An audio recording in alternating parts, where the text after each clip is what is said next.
અંકલેશ્વરની સેમપુર પ્રાથમિક શાળાના 320 વિદ્યાર્થીઓને રોટરી ક્લબ ઓફ તરાસાડી કોસંબા અને કલા મંદિર જ્વેલર્સના સંયુક્ત ઉપક્રમે યુનિફોર્મનું વિતરણ કરવામાં આવ્યું હતું।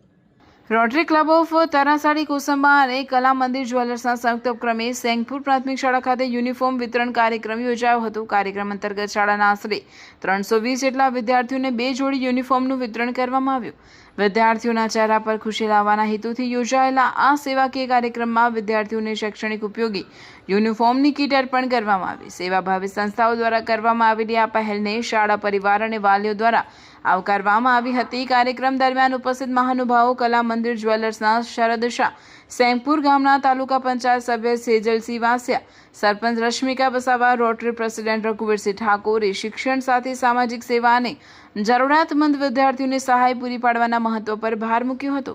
કાર્યક્રમના અંતે શાળા પરિવાર દ્વારા રોટરી ક્લબ ઓફ તરાસાડી કોસંબા તથા કલા મંદિરનો આભાર વ્યક્ત કરવામાં આવ્યો હતો। Rotary club of Tarsadi Kosamba અને કલા મંદિર જ્વેલર્સ કોસંબાના ઓનર શરદભાઈ શાહ તરફથી અમારા સેંગપુર ગામની પ્રાથમિક શાળામાં આશરે 320 જેટલા છોકરાઓને બબ્બે યુનિફોર્મ, જેની માતબર રકમ 3.5 લાખ જેવી છે, તે એમના તરફથી અનુદાન મળેલ છે। તે બદલ અમે સેંગપુર ગામના ગામવતીઓ તથા સ્કૂલના સ્ટાફ તરફથી એમનો ખૂબ ખૂબ આભાર માનીએ છીએ અને આ જ રીતે એમની સેવા અમને આપતા રહ્યો આશા વ્યક્ત કરીએ છીએ। આભાર।